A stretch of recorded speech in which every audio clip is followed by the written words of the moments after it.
by the economic situation. The people in the suburbs of Vienna are starving. They are driven to despair by long queuing, which often brings no results. We are running the danger that the Habsburg monarchy will suddenly sicken and that Germany will share in its downfall.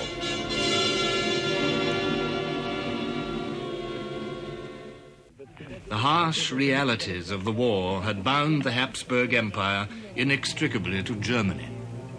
Ludendorff decided the Austrian-Hungarian armies needed stiffening by German troops in order to prevent the collapse of Austria-Hungary.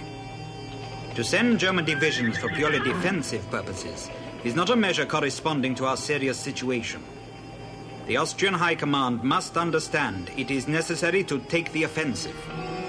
A spearhead of 7 Austrian and 8 German divisions under command of a German general were assembled secretly in the mountains in the northern reaches of the Isonzo.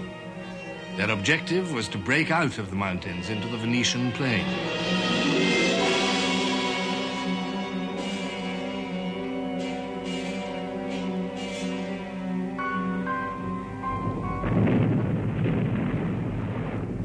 On October the 24th, 1917, a heavy bombardment by gas and high-explosive shell drenched the Italian positions on the Isonzo.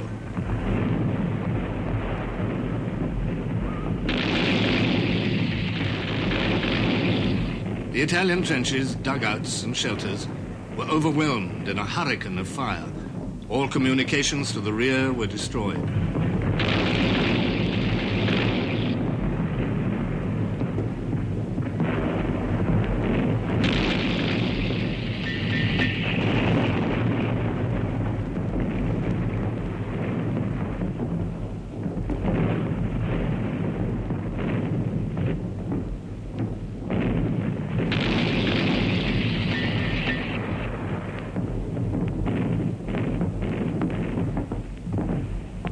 Snow and sleet showers, the Austro-German army advanced 14 miles through the mountains. Many of the Italians were terrified when German troops appeared. One glance at the Pickelhaube coming over the hill was enough.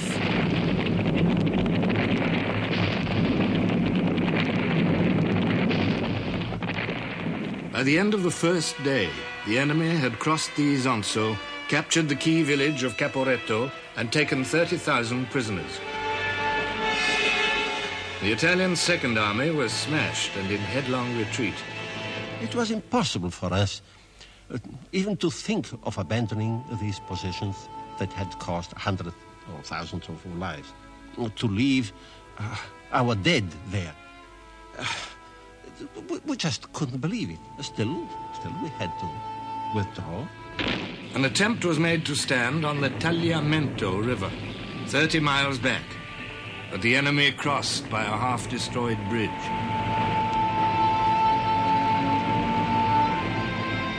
The Italians went back again, 400,000 men, along roads blocked by refugees. One of the most tiresome things, from a military point of view, were the Austrian motorcyclists and sidecars with light machine guns that used to appear from nowhere and disappear into nowhere after machine gunning a convoy or a crowd of refugees. And we felt the whole time kind of shame that we had been defeated. Through the exhausted and beaten army, the word passed round. Andiamo a casa. We're going home. By 1917, the majority of Italian soldiers were weary of the war. An English officer wrote, "They were desperately tired, physically and spiritually. Their food was insufficient and was continually reduced. They had to march for days to the trenches and back heavily laden. They were often at the mercy of stupid and brutal commanders who maintained discipline by means of bestial punishment. They got a few days' leave once a year, 2 postcards a week to write home. No amusements, no relaxation, no rest."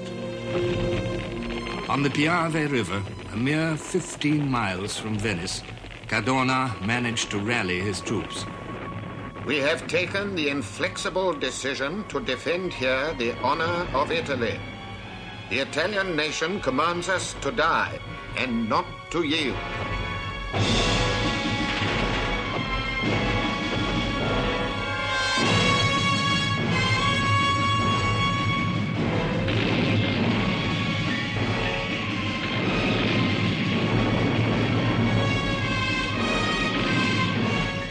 On the Piave, after a retreat of 70 miles, the Italians held the enemy at bay.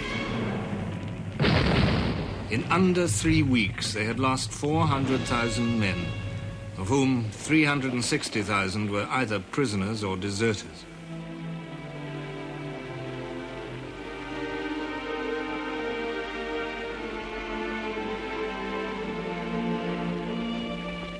The approach of the war to within 15 miles of Venice has produced inevitable changes. The ducal palace is no more than a soulless skeleton boarded up and emptied. Such shops as are still open are selling off their goods. Those Venetians who have stayed are calm and hoping for the best. The Grand Canal with its shuttered palaces has a mournful but noble air. Most of the gondolas are gone.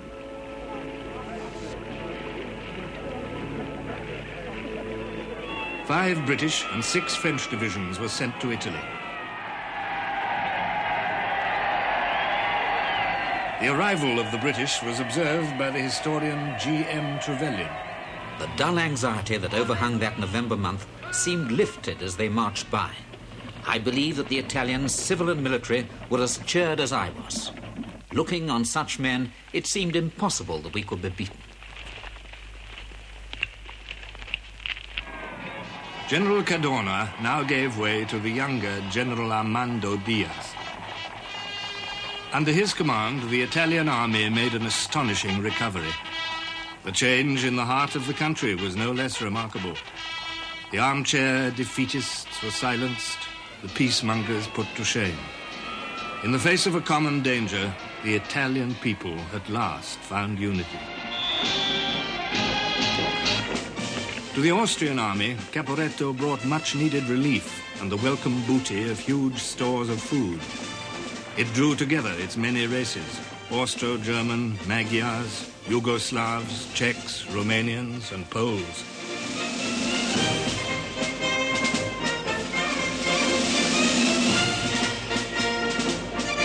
Morale improved. For a while, the troops could relax on full stomachs. But at home, there was no such unity.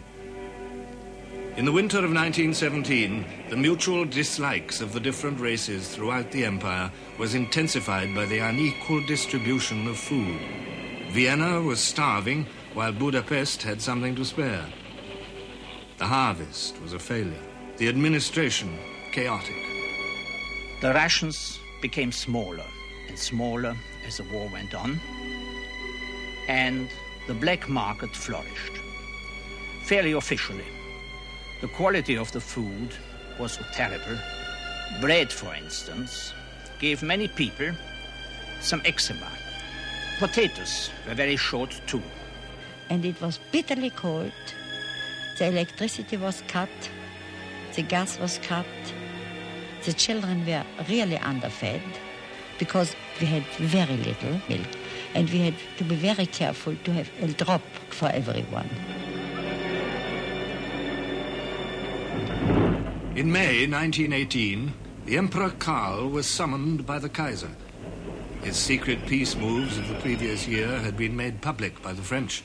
His duplicity towards his German ally stood revealed. Now the Germans demanded that the Austrians attack again in Italy in support of their own offensive in France. This time there would be no German help.